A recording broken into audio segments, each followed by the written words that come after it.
All right, everyone. I will call the Wednesday, August 12th Committee of the Whole meeting to order. Can we please have a roll call? Looks like we have 11 present and 1 absent. Commissioner Anderson is excused. Is that correct? Looks like it. Okay. I'll move on to the next item on the agenda is the prayer and the pledge. Commissioner McDonough, would you please lead us in that?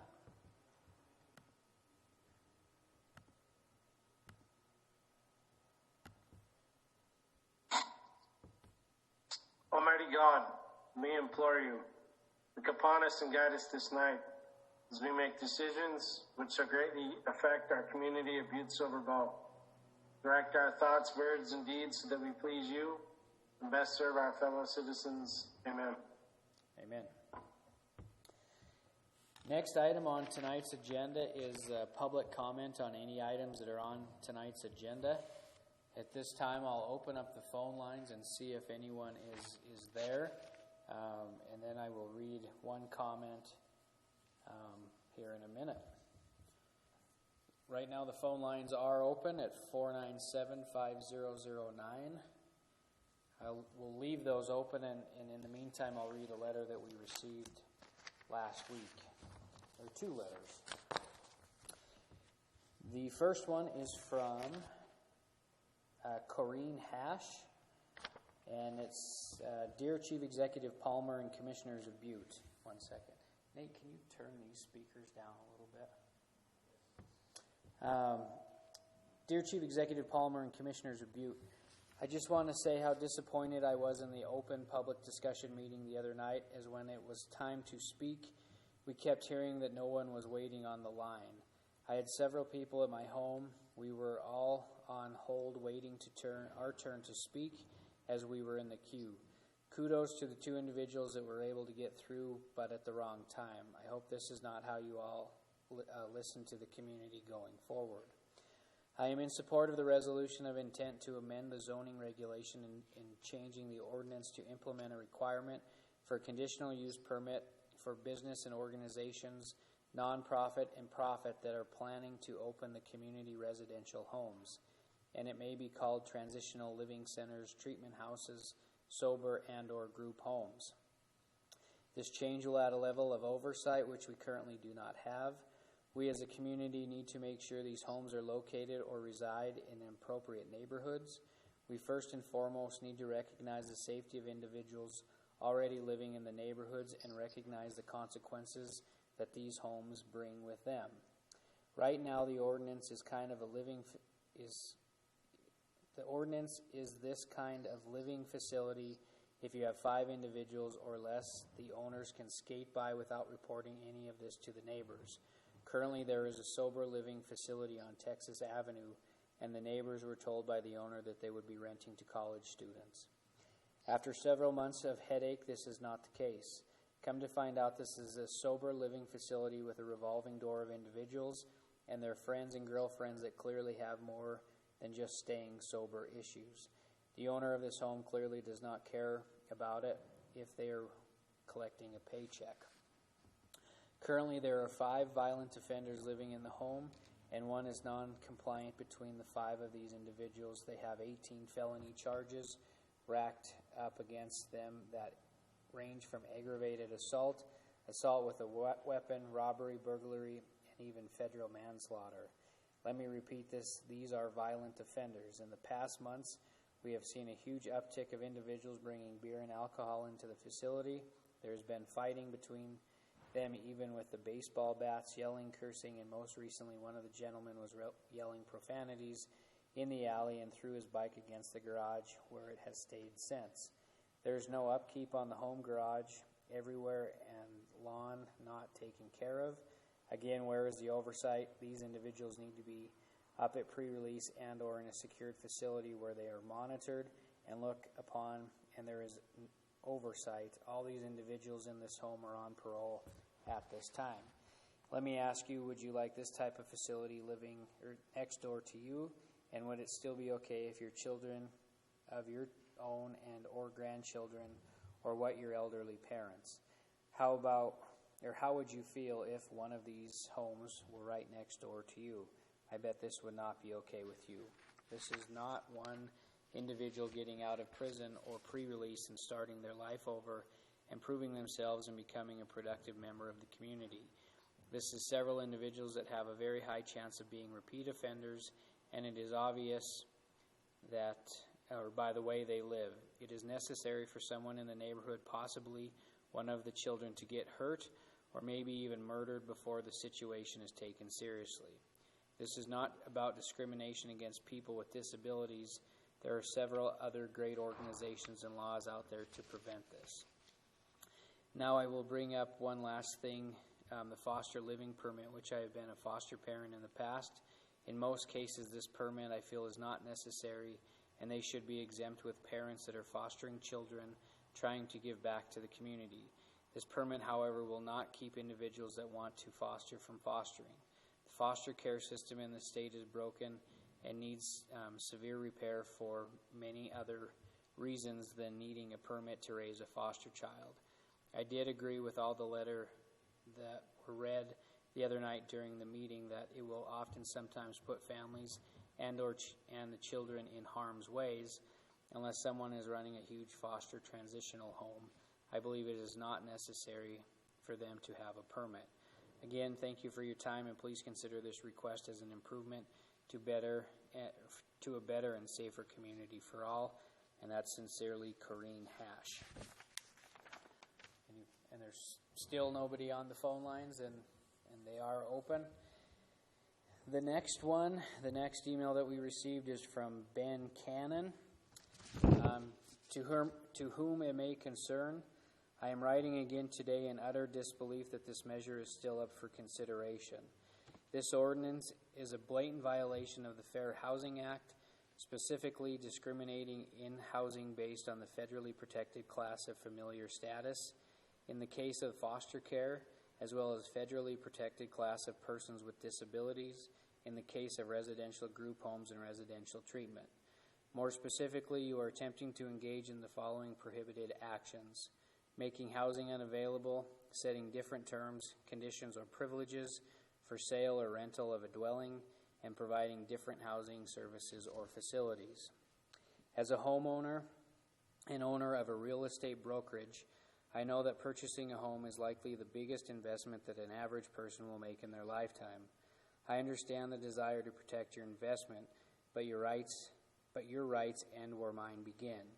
You do not have the right to require approval for housing foster children, addicts, or persons with disabilities. Similarly, you do not have the right to require these things of persons of a certain race, creed, national origin, etc. Your suggestion to grandfather in the already established foster families and facilities does nothing to make the proposal any better or more legal.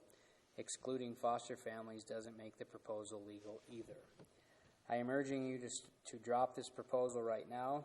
If it passes, we will file suit. We have already been in contact with lawyers, Montana Fair Housing, and the ACLU. Our lawyers are ready to file an immediate preliminary injunction, and the civil suit will follow. It is an unwinnable fight for you. And again, that was from Ben Cannon. That's all the communications that I had forwarded to me.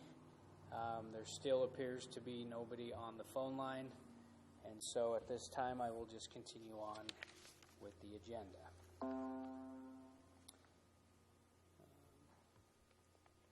Let's see.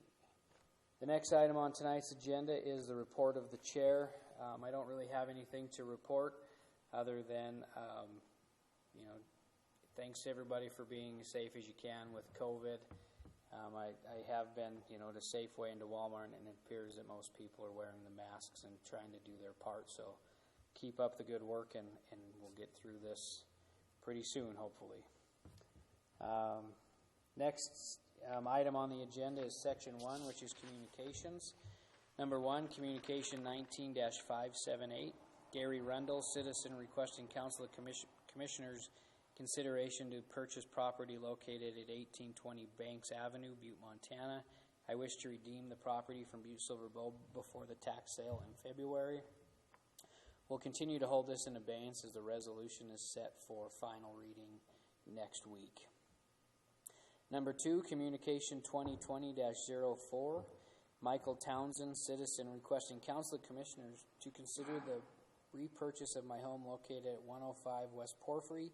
I will comply with all rules and regulations of the County Enrichment Program. Similar to the last one, we will continue to hold this one in abeyance pending the resolution being in final stages next week. Number 3, Communication 2020-224.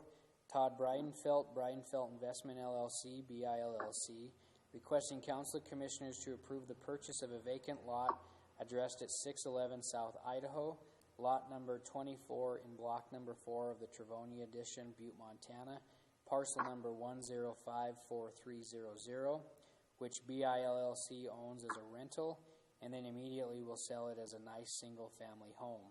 This project will greatly enhance the look of and the property values of the neighborhood. We did take action on this communication last week at the regular meeting, and so Commissioner Shaw, I would just ask that we cross-reference.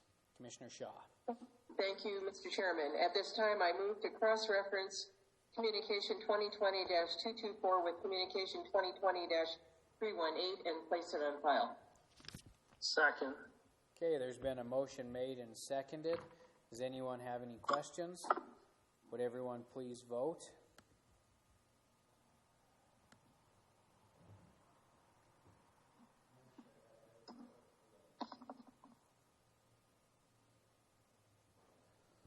Would anyone like to change their vote? Would the clerk please record the vote? Looks like we have 11 yay and 0 nay, so motion passes. Number 4, Communication 2020-258.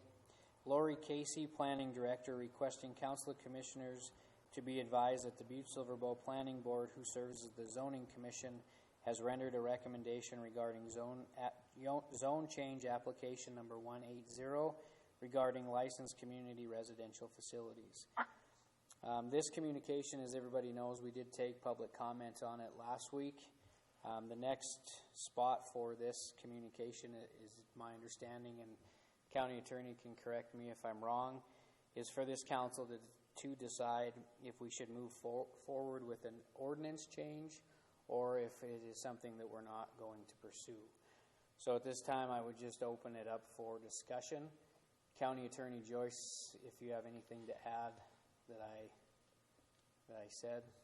So if anybody has any comments, I would entertain them right now.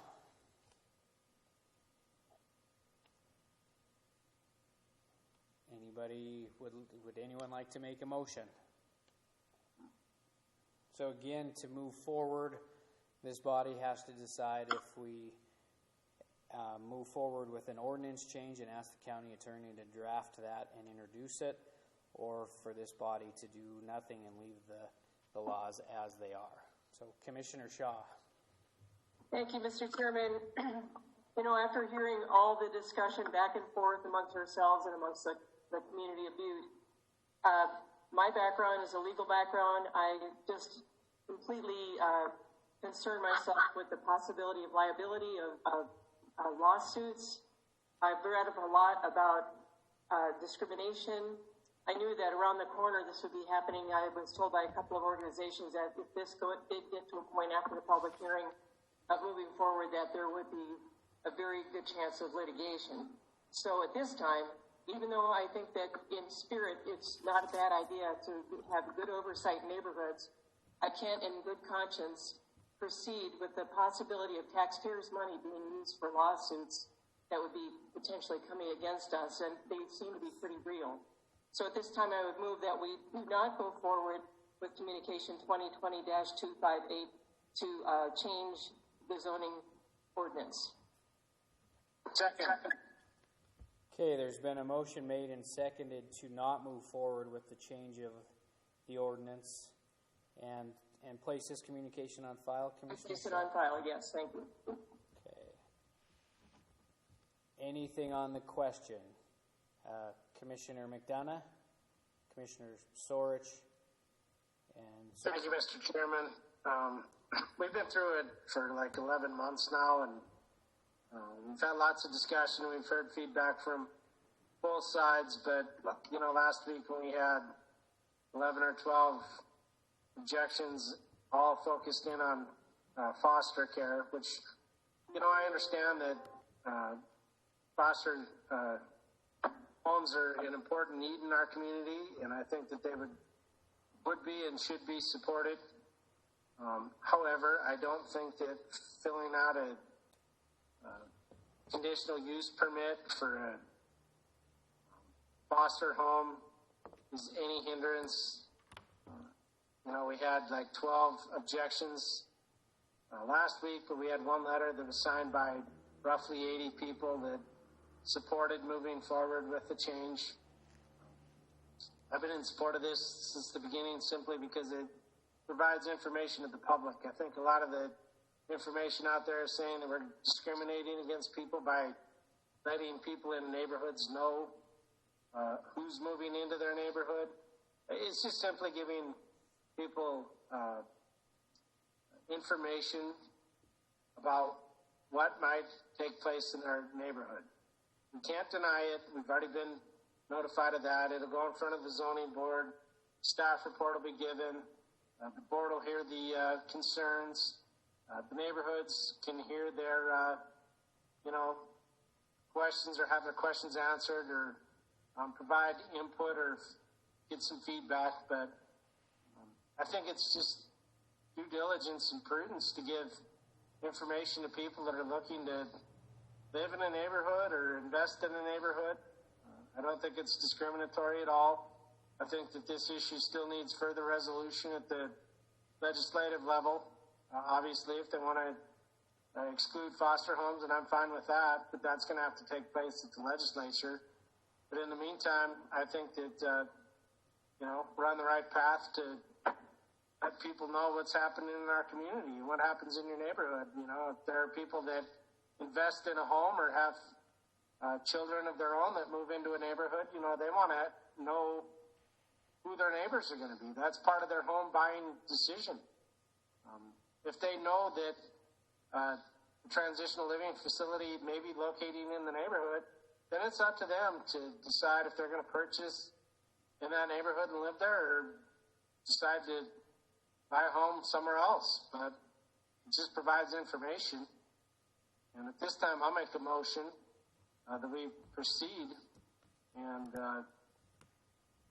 or make the motion that we proceed with the communication. And I don't have the communication number in front of me here. But.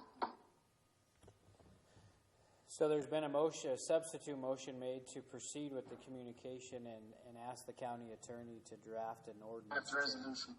Okay.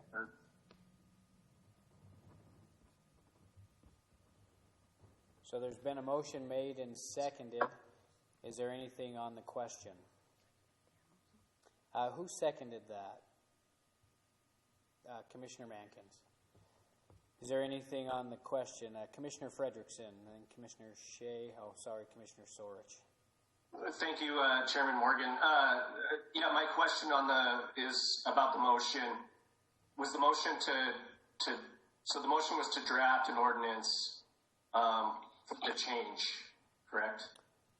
Commissioner Frederickson, yeah, the substitute motion is to proceed and ask the county attorney to draft the ordinance change to reflect the conditional use permit be applied. Okay.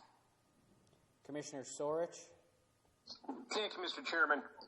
I guess I've heard both sides of the story. Also, we've been talking the old kicking the can down the road, as we've all heard for a long time now.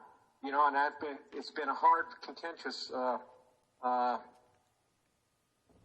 anyways, I'm really struggling with. I think we're going to be putting some real pressure on the volunteer folks that are on that board.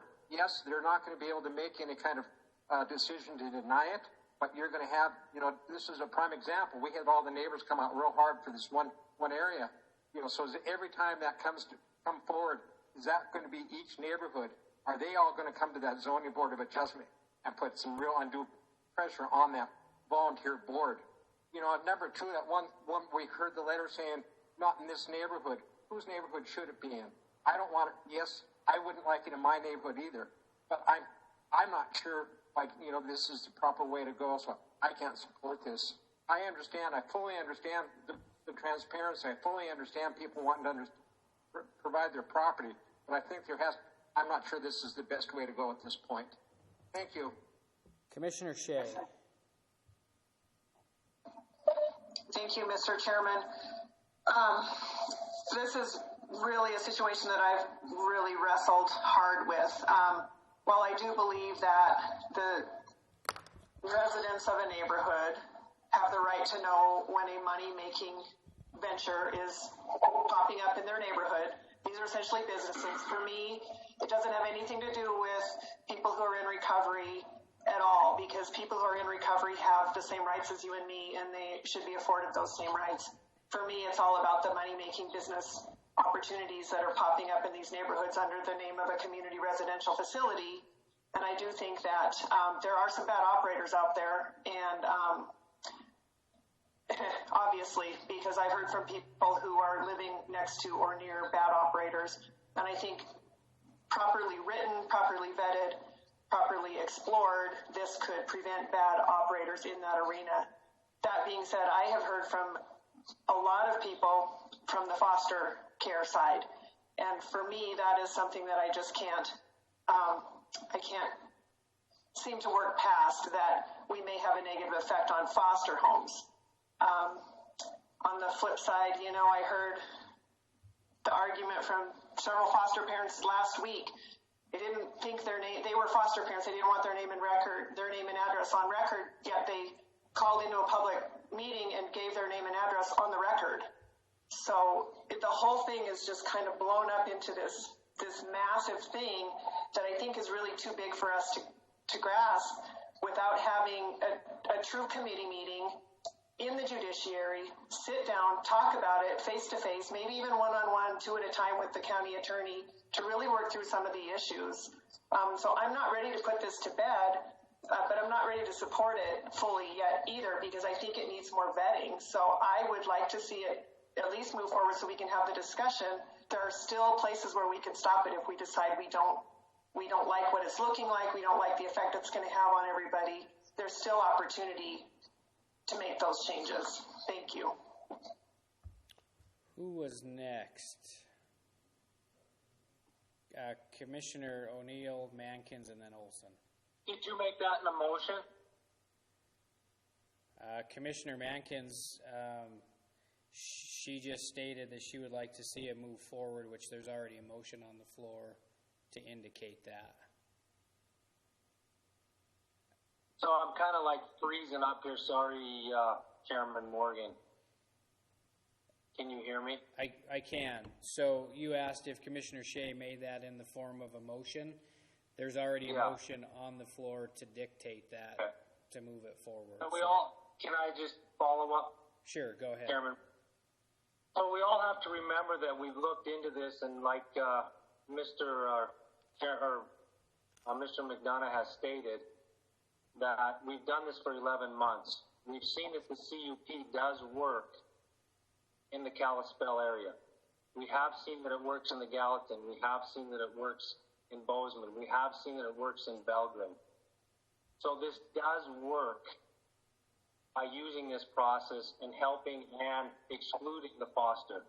I have been in contact with Mr. Harvey. Mr. Harvey has stated it needs to be done at this level, as we all know, and I've provided you that, and he will provide another written statement next week for Wednesday's council that he shows that he can, if it shows that we can do it at the city level, that they are taking this serious and trying to get it excluded at that point. But besides what they can do, what we can do, we can help them out and show the same thing that Kalispell has done, Gallatin has done, Belgrade has done, Bozeman has done. They have put a CUP in process that does work and does not discriminate against fostering. believe that this does work. And I still remember talking way back when to Miss Lynch at the league. She said, I spoke with her, and she quote said that Kalispell does a great job with that. So I do not understand why we cannot model or take their model and put it into our policy. Those are things that, those are coming directly from Kelly Lynch, the people that are saying that they're going to try to sue us, which I don't believe that, because we're not discriminating against anyone. We're just trying to show that transparency through that CUP and help everybody out. And that's really into their laws in those cities. And that is policy. Okay. Commissioner Olson. Thank you, Chairman Morgan. I don't know that I'm ready to move forward with this. I think the issue of discrimination on protected classes is a big hammer hanging over our head. And I also think that we need to have facilities like foster homes and keep those residents and the foster parents retain their privacy. If we look at the original intent of this, I'll say weapon, it is to it's brought in under the name of transparency, and we need to know what's going on in our neighborhoods. That's not really what a conditional use permit is about. It's going to affect a whole lot more. There's going to be a whole lot more collateral damage to places like the foster care system that will get hit when we pull out this hammer and we enforce it. I've heard that the reason that it isn't working in I don't know if it's Bozeman or Gallatin Valley, is that even though it's on the books to require a conditional use permit for a foster home, they don't appear to be enforcing that part of the ordinance. I would prefer not to do something like that, where we create an ordinance and then look the other way when a foster home moves into the area. That is, I'm going to say, super illegal discrimination, because we've made a law that's across the board equal for everybody, but then when we go to enforce it, we skip over the foster homes. I think we really need these facilities in town. There's a better way. I think I don't have the answer of how we can have this information out and about, but really, that's what this is about. We want to know who's moving into the neighborhood. Well, if there's no way you can stop it, is there a reason to have this conditional use permit? What are you going to do with that information? Are you going to use it? Basically, you're going to use it to fight anything, fight to have this facility not come into your neighborhood. Have it go into somebody else's neighborhood. It's got to be somewhere. And when we started out, I originally had one of these facilities going into my district out in the industrial park. At that time, it was they were parolees that were going to go into a program to work them back into society, which I think is real important. And talking over with Sheriff Lester at that point, what he said was, we really do need facilities like this, and they need to be in our community. It can't be in someone else's neighborhood all the time. It's got to be in somebody's neighborhood. He said he'd much rather have these recent parolees in a facility like this where they're under supervision, rather than the way that it happens sometimes now, where they just get a room in a local hotel for a nightly rate, and there's no supervision at all. He said, these are really good facilities. I think we need to have them. I think we need to do everything we can to get these facilities and keep these facilities working. They do good work. All of these do, foster homes and transitional living and drug and alcohol treatment. I know you don't want them in your neighborhood, but they have to be in somebody's neighborhood. They're important programs. I don't think this is the way to find out about them by doing a conditional use permit where the collateral damage on foster homes is going to come bite us in the butt. I think also we're going to end up with a discrimination suit if we do try to exclude the certain classes like the foster homes, etc. I think it needs more work. I think we need to find a way to get this information out, but I don't know that this is the weapon to go with. At this point, I don't think I can vote to move this forward. I think there needs to be more work on it. Thank you. Thank you. Commissioner O'Neill. Thank you, Chairman Morgan. First off, I want to start off with the being discriminatory against the foster homes or anyone else. So in this process, it's supposed to be another step for certain facilities to come in. So I understand that these facilities need to be in some other neighborhood. For instance, the foster care situation, it's in the process of becoming a foster home. It's not going to deter any time to become a foster home. Now, whether or not it's public or not, and whether it's something we can do in the ordinance to make that not public, I have no idea. But in the ordinance, the new one that is going to be drafted, maybe possibly we can change that. I don't know if that's a true thing or not. So we're here, yeah. I mean, for the safety of our community. That's what we're here for, is to protect our people, our family. That's what we're here to do. Not trying to discriminate against anybody. However, we don't want. It's not the foster homes that are the issue. We know that, but that's not the thing. However, unfortunately, they fall under the same umbrella. We don't want our town to be covered up in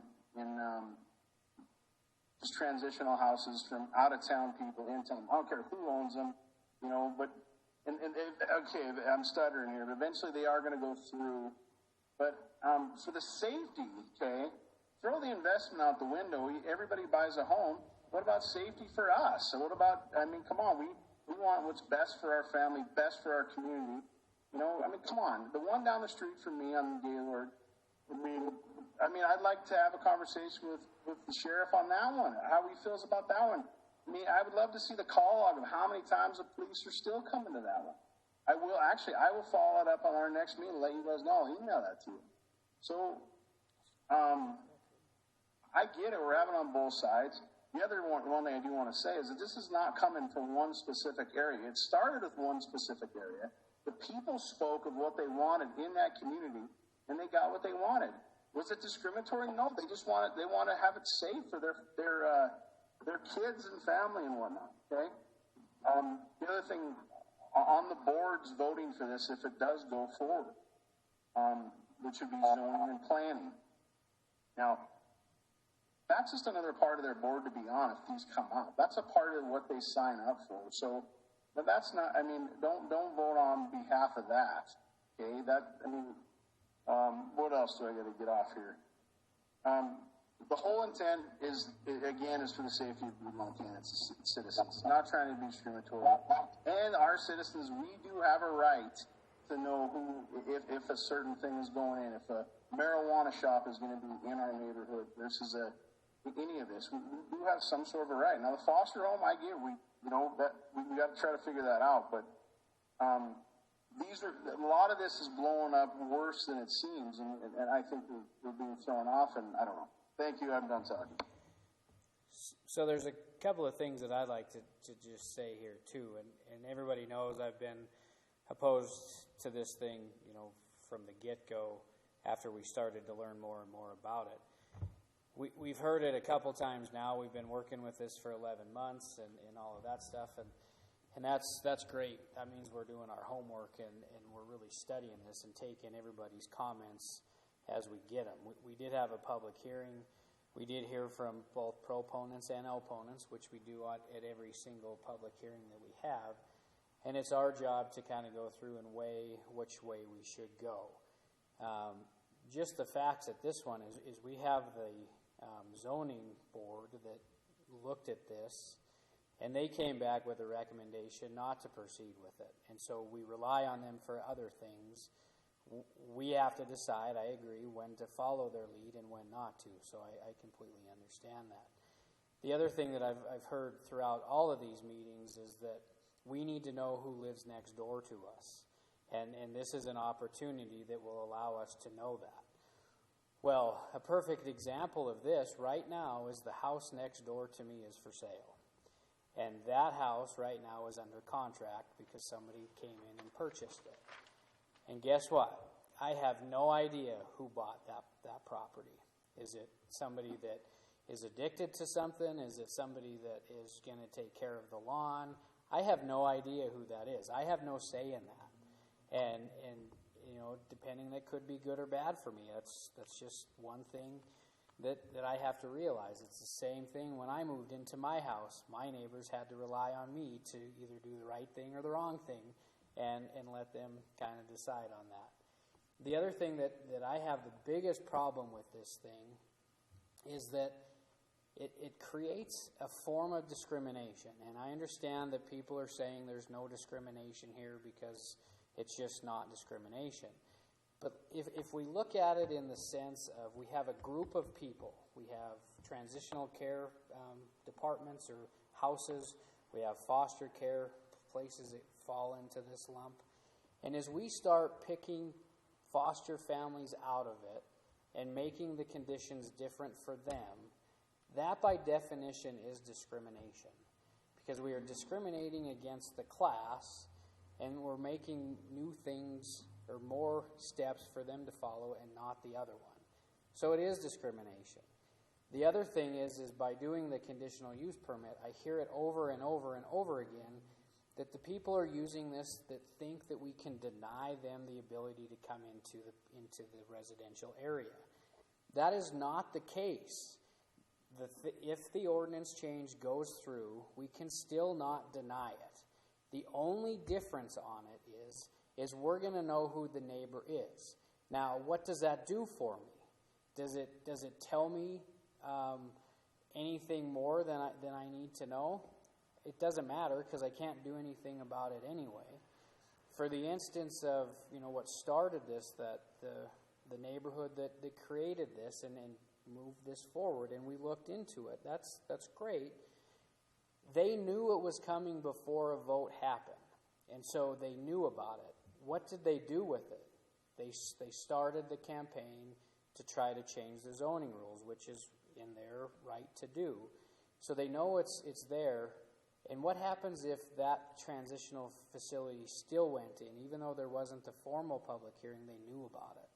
And so how would things have changed going forward? I don't know how that would have been. And so that's something that we have to consider. But to draft an ordinance change that is going to require language in it, which, good thing the county attorney and her legal staff is their lawyers because they can work the language out, but to have it in there saying, hey, we're going to make you go through these steps, but just keep in mind you're not going to be rejected or you're not going to be turned away because you're still going to get it. You just have to go through this dog and pony show to tell people, hey, I'm John Morgan and I live on North Drive. And then from there, people have to decide what to do with it from that point. So that's my only comment. Commissioner Mankins. So I agree with what you're saying, but I just want to read a couple things. That when you say, like, hi, I'm John Morgan, and you have a CUP, as they stated in Kalispell, we don't have to have the complete, you state, going on, and we don't have to have this riot mob mentality. And there is a place to work together with the conditional use permit, with the residents, and the facility that is coming in that will not be denied. Everybody understands it won't be denied, but they can work together. And after talking to Kalispell several different times, this works. It makes the residents feel the transparency, and it's like, hey, yeah, I am a taxpayer. They know that it's not going to be denied, but they work out the problems like, oh, well, the parking, or if something more is going to come up, they have a place to vent. And it sounds to me like if we want to flip with this new Spirit House, it seems like they're trying to do that. They are offered to go with the CUP. They're more than willing to go with the CUP. I know that a few people now have jumped on the Foster that have, clouded the water on why this is going on. But as it states in the Montana Code Annotated, Title 76, Land, Resources, and Use, Chapter 2, Planning and Zoning, Part 4, Application to Government Agencies, Groups, and Foster Homes, Local Zoning Regulations, Applications to Agencies, 76-2-402, Local Zoning Regulations, Applications to Agencies. Whenever an agency proposes to use public land to local zoning regulations, a public hearing has defined shall be held.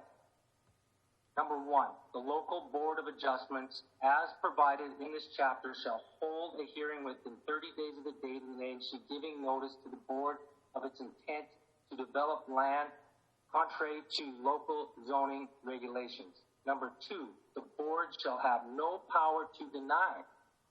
No power to deny. We all understand that. Everybody that's been working with, if you've done your homework, like so many of us have done, the proposed use, but shall act only to allow a public forum for comment on the proposed use.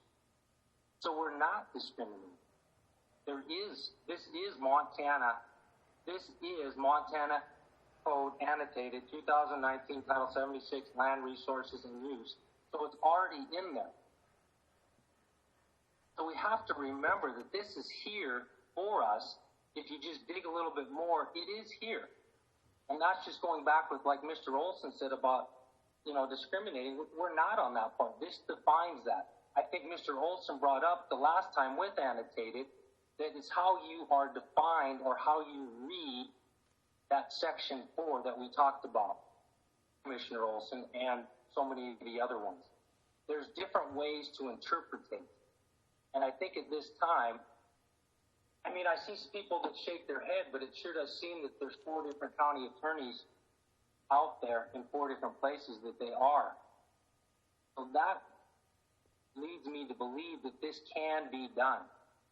And I think what Commissioner Shea said, I think there's a way to do it in judiciary, to work this through, to work this language through.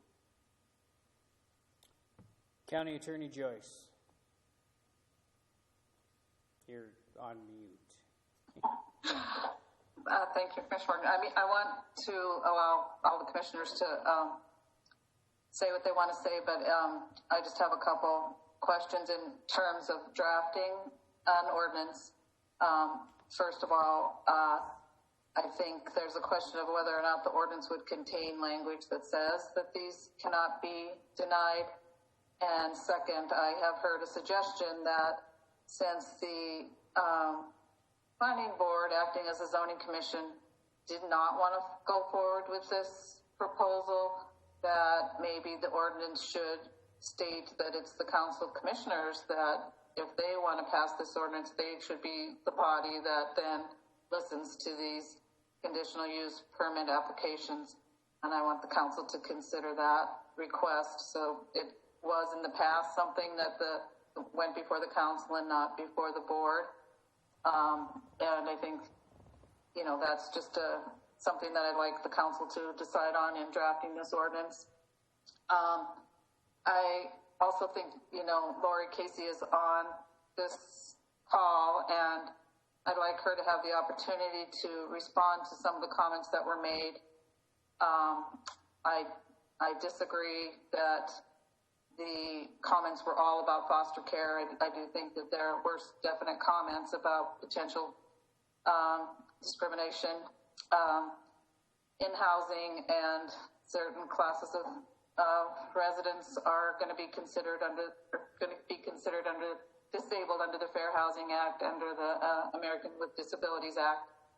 And I also just want to make clear that, in my opinion, the definition of a conditional of community residential facility is set forth in the state law. There is no distinction that you can make for foster homes or any other class of a community residential facility. You have to treat them all the same if you pass this ordinance. And I think that's pretty clear in the subsection that's, talks about the fact that you can require a conditional use permit, and it has a specific exception for daycare homes. And that's the only one that they list, that a daycare home registered by the Department of Public Health and Human Services may not be required to have a conditional use permit. If they intended to have foster care or any of the other facilities that are listed as in the definition of a community residential facility to also be included in that exception, they would have written the law that way. So I just disagree that you can treat different types of community residential facilities in a different way. And I just, want the council to know that if I'm drafting the ordinance, that I'm not going to be making any kind of exception for a different kind of community residential facility that isn't allowed in the state law, because we are required by law to follow that state law provision. And I just would like Lori to have the opportunity to reiterate her, investigation into other communities, because I really believe that Kalispell is the only one that has used this statute to require a conditional use permit. And I think that Gallatin County, Belgrade, and Bozeman, I think she could explain what their laws are, but they are not using this particular provision of the law. So if, I just think that Lori should have an opportunity to try to explain that. Ms. Casey, do you have any comments? Thank you, Mr. Chairman. Can you all hear me okay? Yes, we can. Okay. Yes, I would just like to echo what County Attorney Joyce said. Of all the cities in the state of Montana, of the major cities, that's Helena, Great Falls, Bozeman, Billings, all do not require community residential facilities that have 8 or under the same definition that we're dealing with here. 8 individuals or less do not require them to go through a conditional use process. The city of Kalispell is the only one of the major cities that run under municipal zoning. So that is what was my research many months ago, and that has also been in staff reports and different communications reported to this council. And that was research that we did do in our office. In regards to Commissioner Mathins about holding a public hearing on agencies and only a public hearing in which the zoning board cannot deny, that is true. That is for when an agency, such as a state or local government, is using public land. So most of these community residential facilities, whether they're transitional living, foster care, or that, they're not going to be on public lands. They're going to be on privately held lands. So that particular portion of the statute would not apply to them. We would be referring back to what's been in the staff report is as a matter of right, they are residential use, and so they can't be denied. But we would not be using Section 76 to 402 because that is the law according for public land. Thank you, Ms. Casey. One thing on a completely different clarification that I'd like to make is it looks like Commissioner Anderson is here, so please let the record reflect that. Commissioner Anderson, I don't know when you first got here, but the record will show that you are in attendance as of now. So Anything else on the question, Commissioner Fisher?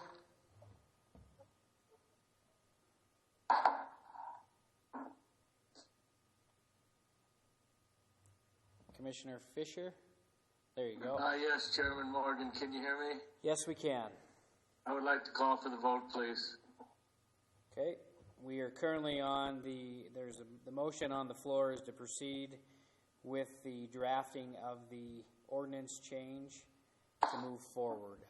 On the question, Commissioner or County Attorney Joyce, on procedure, I'm assuming. Yeah. Well, thank you, Chairman Morgan. I would just ask the commission if, before they vote on this ordinance amendment, some direction on the language that's going to be in this ordinance amendment, basically what I just previously stated. Who is going to hear these conditional use permit applications? Do they want it to be the zoning board, or do they want it to be the council? And do they want specific language in there that lets the public know that these types of facilities are by law allowed in all residential facilities? Okay. Commissioner Mankins, you had your hand up. I did, but it wasn't to, I know that County Attorney Joyce, but I just wanted to reiterate that the conditional use permits and also special use permits, it states right here, the current communities are Shelby, Belgrade, Livingston, Bozeman, and Kalispell. Those are, and it falls under special or conditional use permit. These are, that is not, I'm sorry that I spoke out of turn with Commissioner or County Attorney Joyce. Commissioner McDonough, and then Commissioner Shaw. Thank you, Mr. Chairman. I'll make it quick. It doesn't sound like even if my motion proceeds tonight that we're going to have the answers to the questions that are presented by County Attorney Joyce tonight. So if it's acceptable, I'd like to amend my motion, and I would make a motion to send it back to the Judiciary Committee, where it's probably going to have to flesh out some of these answers. You know, who's going to be the body that hears the complaint, if you want to call it a complaint, or hear the hearing, so that the public is notified of who might move into a neighborhood and who might not. So there's about 8 questions, it seems like, on the floor. So if that's acceptable, I'd amend my motion to send this back to the Judiciary Committee to flesh those answers. Second. Commissioner McDonough, on that though, your original motion to proceed with the drafting of it would do exactly what you want and have it go back to Judiciary, you know, to be looked at. In the event of County Attorney Joyce, the only thing that I was going to add to that is you're saying refer it back to the Judiciary Committee, and I don't know what that would be, if it's the communication that Commissioner Mankins is on the agenda, or what you want to have referred back to the Judiciary, because we don't have anything there. Procedurally, County Attorney Joyce. Thank you, Mr. Chairman. To me, the distinction is, yes, if an ordinance is drafted, obviously the ordinance goes to the judiciary for any potential changes. But my understanding of what Commissioner McDonough is saying is, if this communication itself went to the Judiciary Committee, there could be a discussion as to how the ordinance is drafted, what language the council is going to decide is put in the ordinance, so that then I know what you want to have the ordinance say before it's introduced, if that makes sense. I mean, obviously, once an ordinance is introduced, they can make changes to it, but I need direction on what I put in the original draft of an ordinance. And I think that Commissioner McDonough is requesting that maybe there be a discussion in the Judiciary Committee as to what the language of the ordinance would be. And in order for his substitute motion to be amended, the person who initially seconded that motion is going to have to consent to the amendment to his original substitute motion. I second that. So, Chairman Morgan. so just as a procedure goes, a more proper motion would be to refer communication 2020-258 to judiciary is the more proper way to forward this to the Judiciary Committee. Thus saying proceed. So is that right, Commissioner McDonough and Commissioner Mankins? Correct. Okay.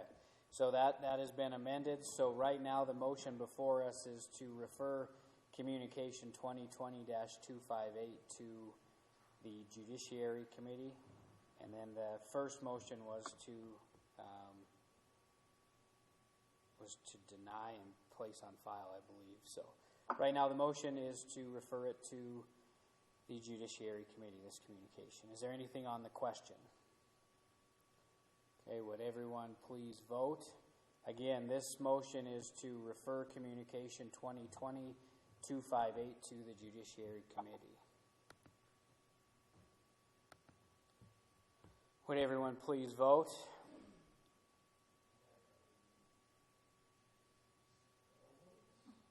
Would anyone like to change their vote? Would the clerk please record the vote? Oh, 1 second. It looks like the vote is 6-6, which is a tie. Am I reading that correctly? So the motion fails. So at this time, I would go back to the very first motion, which was to deny communication 2020-258 and place it on file. So with that, Commissioner Shaw. Thank you, Mr. Chairman. I just want to reconfirm my motion was that we do not go forward with the change or amendment to the ordinance, not to deny that, because that's a denial of a denial. If you just read the communication from the planning department, that was my original, was to not go forward with this process at all and to place it on file. Just to clarify that. Thank you. Okay, thanks for the clarification. Is everybody? Can you clarify? Oh. I'm cutting out. Chairman Morgan, can you say that one more time, Chairman Morgan? Sure. The motion before us now is the first motion by Commissioner Shaw to not move forward with the ordinance change and to place it on file. So to not move forward? To not move forward. So the ordinance would die on the table. Okay. Is there anything on the question? Would everyone please vote? So, Mr. Cooper, I wanted to move forward, so I'm a little confused on this right now. Vote again. So right now, Commissioner Mankins, the motion is to not have it move forward. So if you wanted it to move forward, you would have to vote no. And then at that point, if this motion dies, you would have another opportunity for another vote. So I want to vote no if I don't want it to move forward. Correct. Thank you. Anything else on the question? Would everyone please vote? Does everybody understand what the motion is that we're voting on? Okay. Would anyone like to change their vote? Would the clerk please record the vote?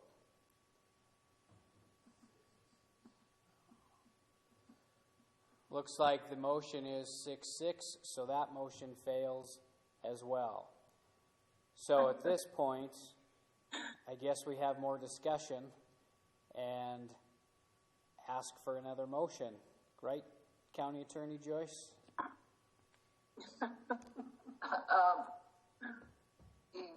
Mr. Chairman, yes, or you can have that be part of the Committee of the Whole's report, and so at the regular meeting of the council, that report, I think the chief executive can break the tie, because anything that's done at the Committee of the Whole meeting, is not official until the regular meeting, so it could be taken out of the Committee of the Whole and the chief executive can break the tie, or you could at this time have some different type of motion made. So how would the commission like to respond? Either I can write it as a note that it was tied 6-6 on the motion, or what? Commissioner McDonough, you had your hand up. Thank you, Mr. Chairman. I guess we could hold it in abeyance, but, I don't want to dig too far deep into the weeds. I've made my comments before, but the reality of the matter is that the only reason that we're even talking about this is because the state of Montana at the legislative level won't deal with it. If they're really concerned about reforming people or providing social services, they'd be supporting them and not cutting their services every year.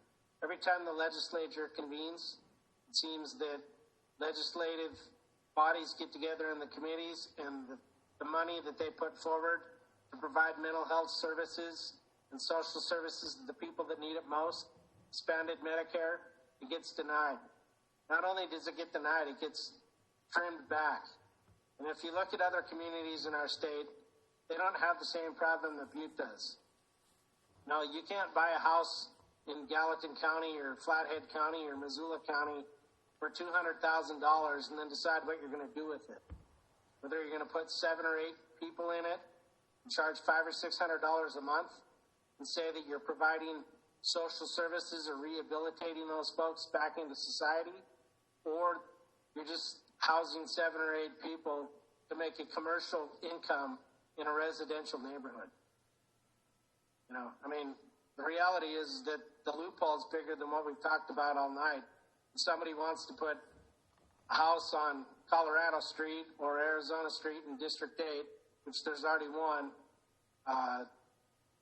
there's an 800 square foot house with 6 individuals living in it. I don't know what the rent is. I know that there's issues there with law enforcement. They don't have to file anything. They don't have to go through any process whatsoever. They just buy the house cheap, and they run it into the ground, and they collect income. And that problem exists here because our housing prices are about half of what they are in any other county still. And I know that we're appreciating and we're growing and we're trying our best. I know we try every week to improve our economy and our zoning and planning, and every day we go to work to improve our community, but we're getting no help from Helena. So we could fight about it here for 11 more months, or we could hold it in abeyance, but we just keep batting it around. But that's my opinion. That's my feelings on it. That's why I'm so adamant about doing something with it or moving it forward. Commissioner Sorich. Thank you, Mr. Chief Executive. Commissioner McDonough, he's absolutely right. We're failing on mental health. We should be adding, we should be doing what we can to help. I can appreciate Commissioner Menken's passion. I can appreciate these neighbors wanting to, we should be worried about those, I don't know the word I'm looking for, those that are renting to the owners, the ones near my district. We have no control over them. So now we're fighting about some of these owners that do want to do, that they're already licensed by the state. They're already licensed by, they're already doing something already. We should be worried about those that are just coming in and renting and, to whoever. And that's still, they're all over town. We heard today a letter about some folks that are having issues down on, one of these streets in my neighborhood. They're not licensed by the state. They're not, so that's what I think we should be looking at. There's people moving across the street from me. I don't have a clue what they're going to do. I've had people living near me that, they're questionable. So I guess we should be more worried about those folks than those that are trying to come through the state of Montana. And again, Commissioner Menkins, I do appreciate your passion. I can appreciate you wanting to do to work for your constituents, but that's just where I'm at. Commissioner O'Neill. Thank you, Chairman Morgan. I just want to say that I don't. If we let this die and stop it where all the work that's been done, it's taken 11 months to where we're at now. We've had some great progress. We've learned a lot of great things, to let this die tonight, I think would be a bad deal in my opinion. We got to come up with a great positive way to make this best for everyone. As my opinion again, but to let it die and be done with it, I don't know which way we need to go, but a lot of hard work's been involved, and we need to make sure we keep that going. Commissioner Mankins. So it seems like we brought this back to the legislature a couple different times. Don't you think that we could owe the 11 months and the legislature to have an opinion on this? And as Mr. Harvey has stated that he would present something next Wednesday, I do feel that it seems like we beat them up. I know we can't control what they control, but we can control us to do and to allow them to speak, at least to see what they can do at the state level. It seems like everybody's bashing them right now, but it seems like they should have a say-so on this if they can do something at that time. The only response that I would have to that is last week we had a representative call in that was opposed to this, so it's kind of the same thing. So, Commissioner Callahan. I don't know if Chairman Morgan, but I don't know if I heard that because of last week's. Who was that? Mr. Noonan, when he called in. Is he's still a representative now, and after discussing it with us, maybe he's not. I don't know his current term. Yeah, he's not now. He's not? No. Okay. Commissioner Callahan. Yeah, I just wanted to, thanks, Chairman Morgan. I just wanted to say that, once the smoke clears, I think the people that brought this to our attention, the main thing they want to do is have transparency. They want to be able to know when somebody's running a business in a residential neighborhood, because that's basically what these folks are doing. They're coming in here buying this real estate for cheap, and they're falling under the nonprofit status and saying, we're doing this for these people. Are they doing it for the people, or are they doing it for their pocket? And I think the folks that brought this to our attention, that's all they're asking for, was some transparency. They made it very clear they're not trying to stop. They just want to do what they can to find the information to protect their neighborhoods and their families in those neighborhoods. And all this smoke we're hearing about, we're going to discriminate against foster homes and stuff. You're going to find out if a foster home's in your neighborhood, isn't it? If you got a family in your neighborhood with one kid and now they got 6 kids, who's not going to figure that out? This piece of paper that they have to file for isn't going to change anybody in the neighborhood. And most people would rather they're foster parents, because most people would be willing to help them out and do what they can to help those folks. So I totally disagree with the privacy and stuff like that, because if they live in your neighborhood, they're going to figure it out. So I just want to say that, let's clear a little bit of the smoke. And these folks, all they want is some transparency. They just want to know what's happening in their neighborhood and make sure it's done right. And that's all I have to say. Thank you. Commissioner Olson.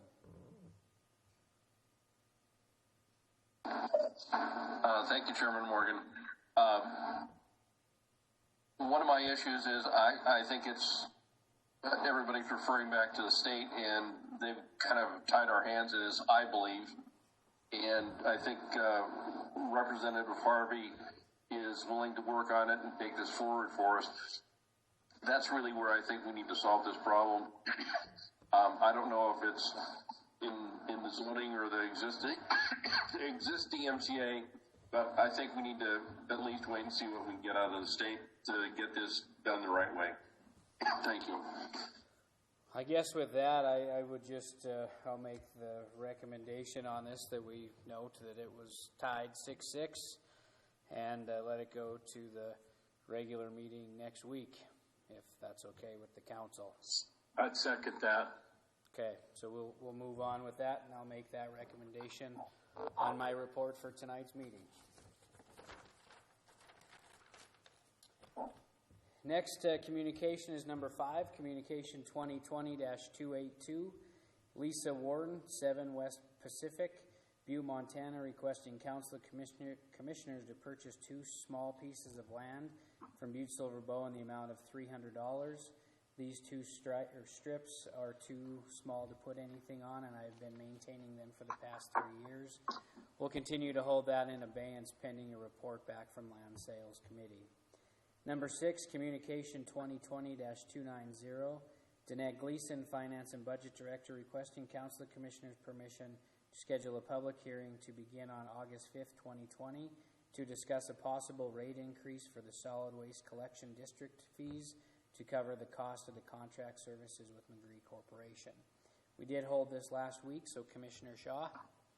Mr. Chairman, I would move to place Communication 2020-290 on file. Do I have a second? Second. Okay, there's been a motion made and seconded. Is there anything on the question? Would everyone please vote?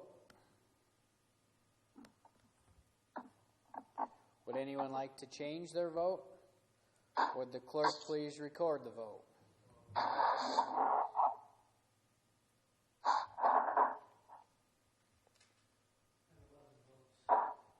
Looks like, can everybody please make sure that they voted? Would the clerk please just show the votes and we'll see who we have to ask?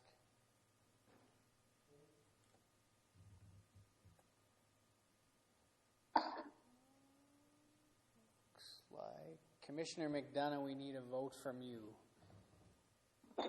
Could you please unmute and just say yes or no, please? Yes. Okay, the motion is 11-0. Motion passes. Next item on the agenda is number 7, Communication 2020-291. Danette Gleason, Finance and Budget Director, requesting Council of Commissioners' permission to schedule a public hearing for the adoption of the fiscal year 2021 final budget and establish the user rates for the Metro Sewer System, Stormwater System, Solid Waste Disposal, and Road Maintenance District. The public hearing will begin on August 5th, 2020, and be continued until the Council sets a date to adopt the fiscal year 2021 budget and fix the rate and the levies. As the Commission will recall, we did open this public hearing last week and we left it open. And so just to continue on with the process, we will be having another public hearing tonight. But before I do that, Ms. Gleason, is there anything that you'd like to add before I open the public hearing? Yes, please. Thank you, Chairman Morgan, Commissioners. Last night, I had sent out to you a balanced resource requirement schedule that showed that the fiscal year 21 budget was in balance. I sent out an amended one to you earlier this afternoon. It gave you the final numbers. Also sent out to you were the budget amendments for the remaining budget amendments for August 12th. And then I sent out the entire list of budget amendments that will be passed as the budget. An attachment to the budget is Exhibit A. As you know, and as we discussed last week, the mill value increased by 2%.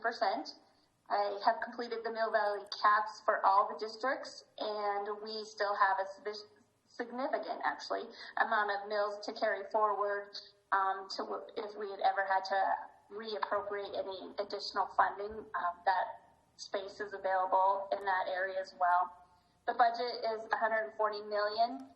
Just to walk through a few of the amendments this evening, to talk through them.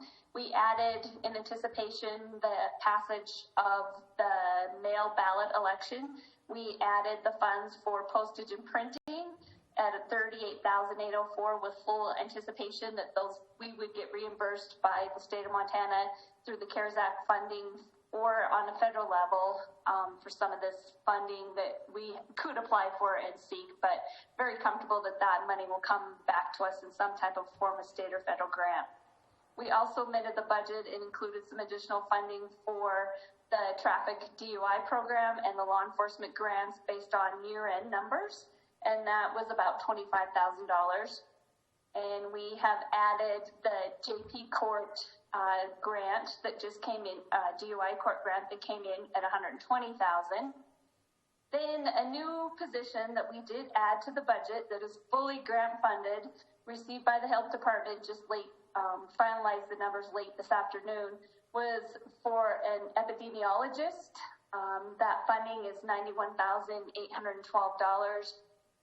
comes from the State of Montana Laboratory and Epidemiology Capacity Grant, and we're very successful, and the health department was extremely excited to be receiving that grant. We added $175,000 related to our general fund jail diversion and county matching grant. That does help. I know there's been some discussion tonight about mental illness and whatnot, and that grant focuses significantly. Major portion of that is on crisis and some mental health intervention. And then we have added in the health department some more grant funding that they received in addition in their family planning department. They received additional $48,000, almost $49,000. Then also on the list was about $790,000 added just based on the valuations that came in for the special economic development districts, such as the Ramsey District, the East Butte RRA, Harrison Avenue South District, and then the South Butte TED. So those added some value, the major portion being $600,000 in the South Butte TED. And finally, we added $158,900 for rehab on the Basin Caretaker's House. We have had funds being held and reserved in the Water Utility Division. $37,900 of this money was held from MMIA payment. They were successful in receiving $11,000 SARTA grant and a $10,000 grant from the Citizens of Preservation. And then we're just awarded this week a $100,000 grant for the funding of the rehab of that project. And we also moved over from our capital reserve in our water division $1 million to show that we are available and have grant match available to do work on the Basin Creek Dam. And we added the $45,000 fencing from the reserve funds, which we anticipate receiving back in a form of grant as well. So those are the additions this week that have been added to the budget. Throughout the whole budget process, those amendments have been distributed to you, and we had a few questions on those, but I'd entertain any more that you might have that relate back or are current for tonight's presentation. Ms. Gleason, can you tell me where the $100,000 grant for the caretaker's house came from? It is, it's RH. I'm sorry, I can't even remember the exact wording on it. I don't know if Eileen's on here still. Eileen Joyce was helping him work on the contract. She might have the exact wording of it. Miss Joyce, are you there? I think it's a SHPO grant, a State Historic Preservation grant. Yeah. Yes, Chairman Morgan, it is a SHPO grant out of the RH some rehab funding program. Okay. Rural something habitat for preservation funding. Okay, thank you. Does any of the other commissioners have a question for Ms. Gleason? No? Ms. Joyce, do I need to ask for proof of publication, or we took care of that last week? Mr. Chairman, yeah, it was taken care of last week, and this is just a continuation of that same public hearing. Okay. So at this time, seeing no questions, I will open the public hearing for proponents for communication 2020-291. I don't have any letters to read into the record, and the phone lines are open and have been. Okay. Nobody is there. So first call for proponents at 497-5009.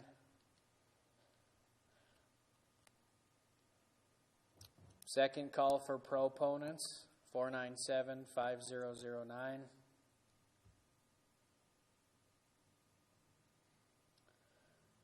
Third and final call for proponents, 497-5009. Seeing none, at this time I will ask for opponents for communication 2020-291. First call for opponents, 497-5009.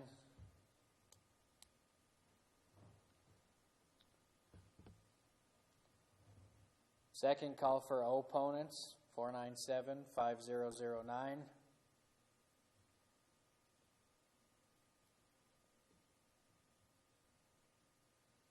Third and final call for opponents, 497-5009.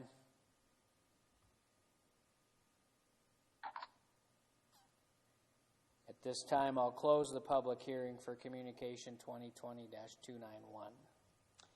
Number 8, Communication 2020-300. Mark Neary, Public Works Director, requesting Council Commissioners' permission to schedule a public hearing for July 22nd, 2020, for the purpose of soliciting comments on the preliminary engineering report of the Basin Creek Dam. We did hold this, so Commissioner Shaw. Thank you, Mr. Chairman. I move to place Communication 2020-300 on file. Second. Okay, there's been a motion made and seconded. Is there anything on the question? Would everyone please vote?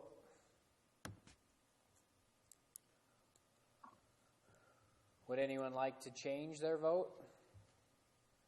Can we please see the vote?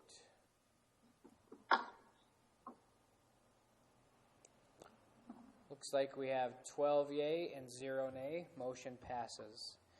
Number 9, Communication 2020-302.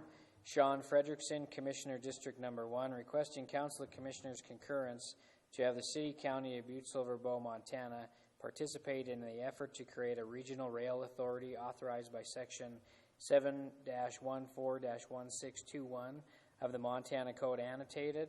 I would also request that a public hearing be scheduled for August 5th, 2020. We did hold this public hearing and we did pass the resolution last week. So, Commissioner Shaw. Thank you, Mr. Chairman. I move to cross-reference Communication 2020-302 with resolution number 20-36 and place this on file. Second. Okay, there's been a motion made and seconded. Is there anything on the question? Would everyone please vote? Would anyone like to change their vote? Can we please see the vote? Looks like it is 12 yea, 0 nay. Motion passes. Number 10, Communication 20-315. Mark Neary, Public Works Director, requesting Council of Commissioners for a bid opening that has been advertised for the Hanson and Mercury Streets Rehab Project that will be held August 5th, 2020 at the regular council meeting. We did hold this last week, so Commissioner Shaw. Thank you, Mr. Chairman. I move to place Communication 2020-315 on file. Second. Okay, there's been a motion made and seconded. Is there anything on the question? Would everyone please vote?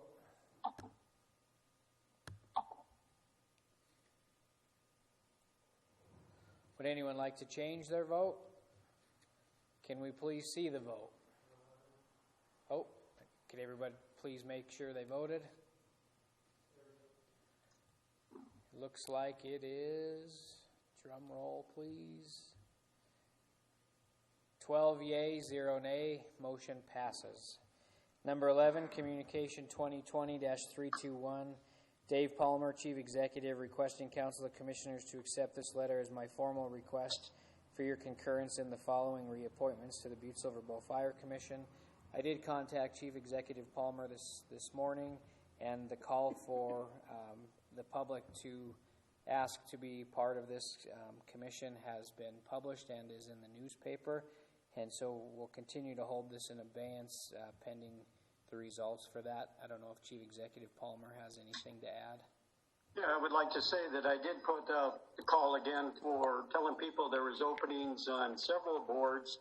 If they are not open currently, they will be in the near future, so that if they're interested in any of the boards that we have or commissions, please submit their name and request which board that they're available for and are interested in serving on.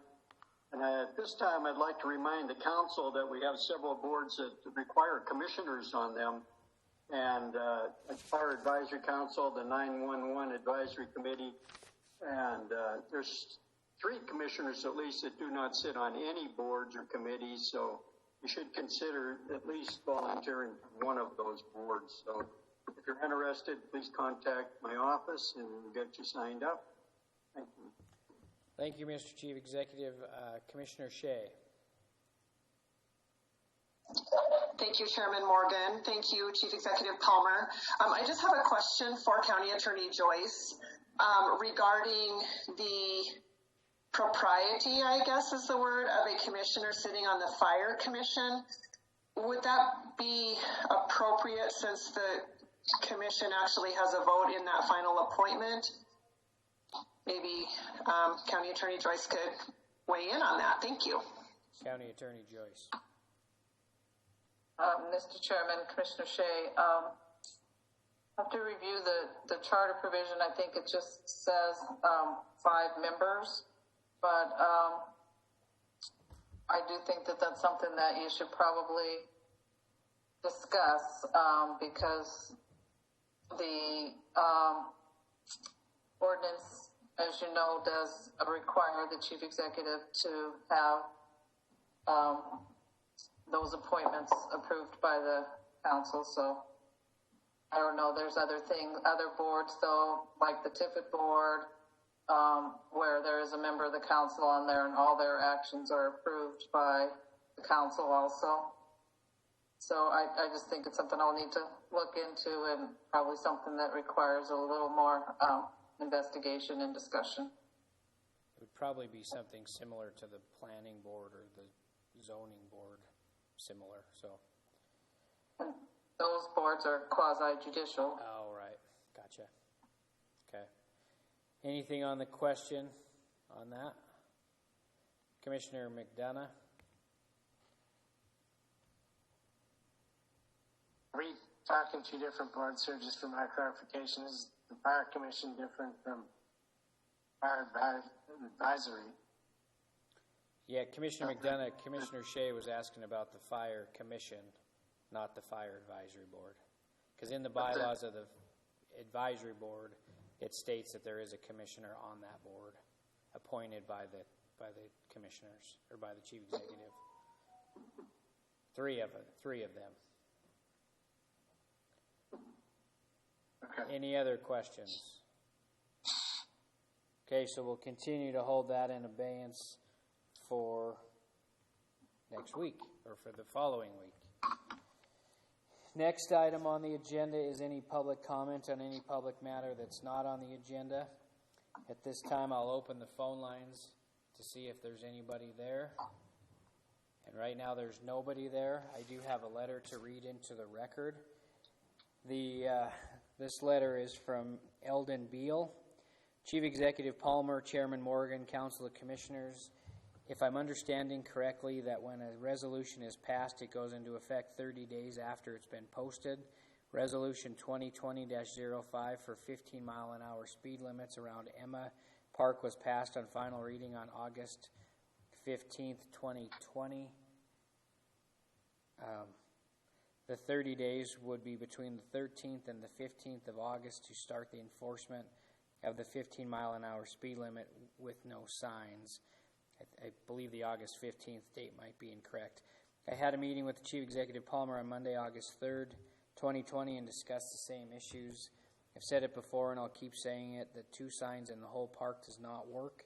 What I've suggested in previous communications and emails has worked in repairing and eliminating free use of electricity in the gazebo. The light still needs to be repaired. I have sent another email to J.P. Gallagher about more signs, and he seems to not want to install more signs. I agree with what Jim Fisher was saying at last week's meeting. It's time for a change and new people and new ideas. And again, that was from Eldon Beal. I'll go back to the phone lines to see if there's anybody there, and I'm being told there is not. And so at this time, I would ask for a motion to adjourn. Keep in mind, we do have a special meeting after this meeting, and you don't have to disconnect from this meeting. We'll just continue it on here in a second by Chief Executive Palmer. So, can I have a motion to adjourn this meeting? I move to adjourn. And a second? Second. Motion made and seconded to adjourn. All those in favor? Aye. All those opposed? Aye. Motion passes. Sure, why not? I'll see you in a few minutes, and I'll let you know, Mr. Chief Executive, when IT is ready to proceed.